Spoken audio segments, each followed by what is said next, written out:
Angel ministries അവതരിപ്പിക്കുന്നു ജീവമാർഗം. സർവലോകവും നേടിയാലും സമ്പത്ത് കുന്നുപോൽ കൂട്ടിയാലും ജുർമിക്കും ലോകത്തിൽ വാഴും. ജീവമാർഗം പ്രോഗ്രാമിലേക്ക് ഏവർക്കും സ്വാഗതം. ഇന്ന് നമ്മോട് ദൈവവചനത്തിൽ നിന്ന് സംസാരിക്കുന്നത് ബ്രദർ ഐപ്പ് ചെറിയാൻ, ബാംഗ്ലൂർ. പ്രാർത്ഥനയോടെ ഈ സന്ദേശം ശ്രവിച്ചാലും. ഇന്ന് സംഖ്യാപുസ്തകം 17 അധ്യായമാണ് നമ്മൾ ചിന്തിക്കുന്നത്. 16 അധ്യായം അവസാനിക്കുന്നത് വളരെ ദുഃഖകരമായ ചില സംഭവങ്ങളോടുകൂടിയാണ്. കോരഹിൻ്റെ നേതൃത്വത്തിൽ അഹരോനും മോശയ്ക്കുമെതിരെ മത്സരിച്ച ആളുകൾ കൊല്ലപ്പെട്ടു. കോരഹിനെയും കൂട്ടരെയും ഭൂമി വായി പിളർന്ന് വിഴുങ്ങിക്കളഞ്ഞു. മാത്രമല്ല, ധൂപം കാണിക്കുവാൻ ശ്രമിച്ചവരെ ദൈവസന്നിധിയിൽ നിന്ന് തീ പുറപ്പെട്ട് അവരും കൊല്ലപ്പെട്ടു. കൂടാതെ മോശയ്ക്കും അഹരോനുമെതിരെ മത്സരിച്ച ആളുകൾ ഒരു ബാധയുണ്ടായി. അതെന്താണ് എന്ന് നമുക്കറിയില്ലെങ്കിലും ആളുകൾ മരിച്ചു വീണു. ബാധ നിൽക്കുവാൻ വേണ്ടി അഹരോൻ ധൂപകലശം എടുത്തുകൊണ്ട് ദൈവസന്നിധിയിൽ ധൂപം കാട്ടുവാൻ പോയി. ജനത്തിനും ദൈവത്തിനും മധ്യേ അഹരോൻ നിന്ന് ധൂപം കാട്ടി. അങ്ങനെയാണ് ബാധ നിന്നുപോയത്.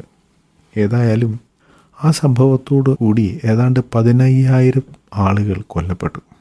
ഇതൊക്കെ സംഭവിച്ചിട്ടും ജനത്തിന് ദൈവത്തെയോ ദൈവ സാന്നിധ്യത്തെയോ ഒരു ഭയമുണ്ടായതായി നാം കാണുന്നില്ല. 17 അധ്യായത്തിൽ ദൈവം ഒരു കാര്യം മോശയോട് ആവശ്യപ്പെടുന്നു. എല്ലാ ഗോത്രങ്ങളുടെയും തലവന്മാരുടെ വടികൾ ദൈവസന്നിധിയിൽ കൊണ്ടുവരിക. ആ വടികൾ ദൈവസന്നിധിയിൽ ഒരു ദിവസം വയ്ക്കുക. ഒരു ദിവസം കഴിഞ്ഞ് ആ വടികൾക്ക് എന്ത് സംഭവിക്കുന്നു എന്ന് എല്ലാവരും കാണുക, നോക്കുക. ഇതാണ് ദൈവം മോശയോട് പറഞ്ഞത്. ഗോത്രപിതാക്കന്മാരുടെ എല്ലാം വടികൾ കൊണ്ടുവന്നു. ഈ വടികൾ ഒരുപക്ഷെ 1 വർഷത്തിലധികം മുമ്പ് ഇവർക്ക് ലഭിച്ചതായിരിക്കാം.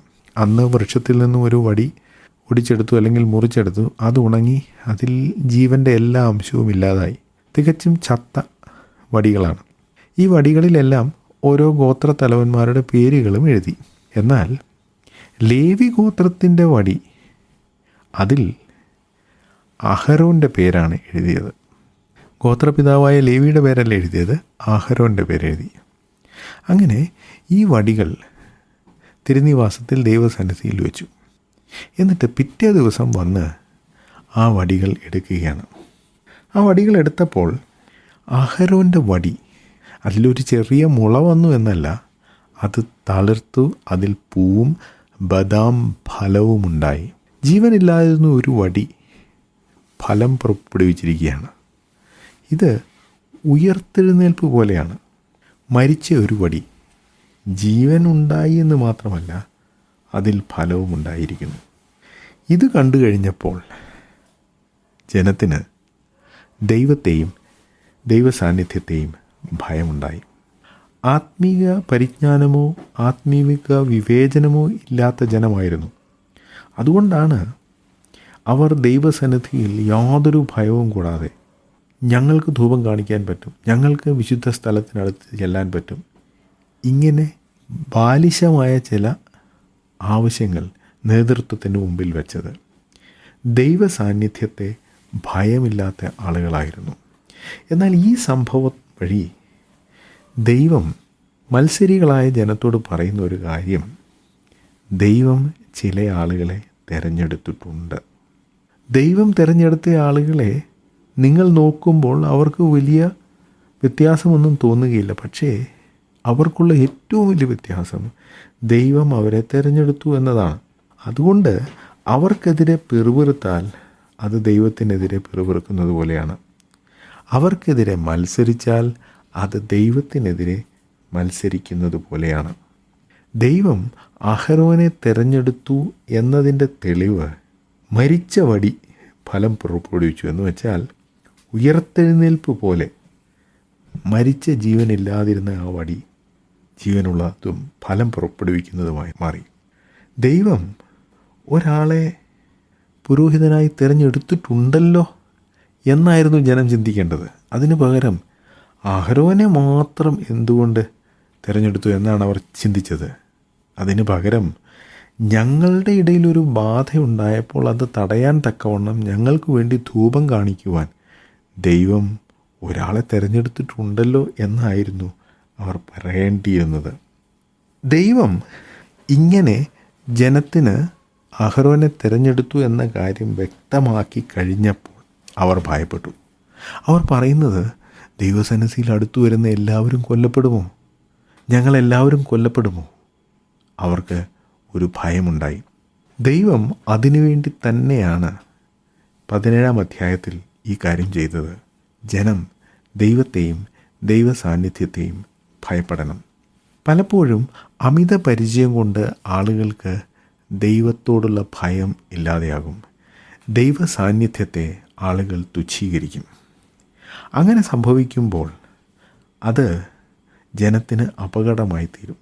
ബൈബിളിൽ ഇത്തരം സന്ദർഭങ്ങൾ പിന്നെയും ഉണ്ടായിട്ടുണ്ട്. ദാവീദ് രാജാവ് യെരുശലേമിലേക്ക് യഹോവയുടെ പെട്ടകം കൊണ്ടുവന്ന സമയത്ത് ദൈവത്തെ ദാവീദിന് അമിത പരിചയമുണ്ട് എന്നൊരു പക്ഷേ ദാവീദിന് പോലും തോന്നിക്കാണും. യഹോവയുടെ ഹൃദയകാരമുള്ള മനുഷ്യൻ, ദൈവത്തെ സ്തുതിച്ചുകൊണ്ട് അനേക പാട്ടുകൾ എഴുതിയ ആൾ, ദൈവം പറയുന്ന കാര്യങ്ങൾ അനുസരിക്കുന്നയാൾ, ഇങ്ങനെയൊക്കെ തന്നെക്കുറിച്ച് തന്നെ ഒരു പക്ഷേ ദാവീദിന് തോന്നിക്കാണും.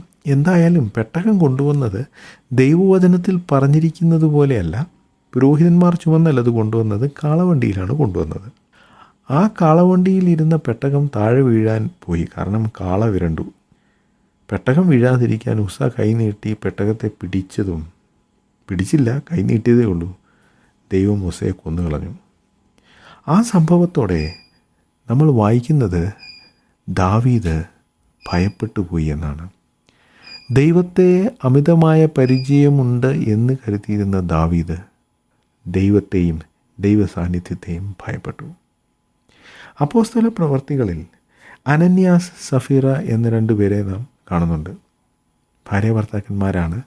അവർ അവരുടെ സ്വത്ത് വിറ്റ് ആ പണം അപ്പോസ്തലന്മാരുടെ കാൽക്കൽ വയ്ക്കുവാൻ കൊണ്ടുവന്നു. പണം മുഴുവൻ വെച്ചു എന്ന ഭാവത്തിലാണ് അവർ വന്നതെങ്കിലും പണത്തിൽ കുറേ അവർ എടുത്ത് മാറ്റിവെച്ചിരുന്നു. ഭർത്താവ് ആദ്യം വീണ് മരിച്ചു. അത് കഴിഞ്ഞ് ഭാര്യയും മരിച്ചു. ഈ 2 പേരും പരിശുദ്ധാത്മാവിനോട് വ്യാജം കാണിച്ച കാരണം കൊണ്ടാണ് കൊല്ലപ്പെട്ടത് എന്ന് യെരുശലേമിലെ സഭയിൽ ഉണ്ടായിരുന്ന, എന്ന് വെച്ചാൽ ആദ്യത്തെ സഭയിൽ ഉണ്ടായിരുന്ന 5000-ഓളം ആളുകൾക്ക് മനസ്സിലായി. അതുവരെ സഭ വളർന്നുകൊണ്ടിരിക്കുകയാണ്, അനേകർ സഭയോട് ചേർന്നുകൊണ്ടിരിക്കുകയാണ്.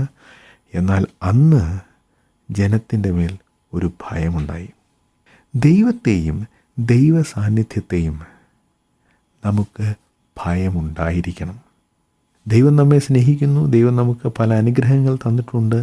ഇതൊക്കെ ശരിയാണെങ്കിലും എബ്രായ ലേഖനകാരൻ പറയുന്നത് പോലെ നമ്മുടെ ദൈവം ദഹിപ്പിക്കുന്ന അഗ്നിയാണ്. ആ കാര്യം നമ്മൾ മറന്നു പോകരുത്. ഈ സന്ദേശം ശ്രദ്ധിച്ച എല്ലാ പ്രിയപ്പെട്ടവർക്കും കർത്തൃനാമത്തിൽ നന്ദി.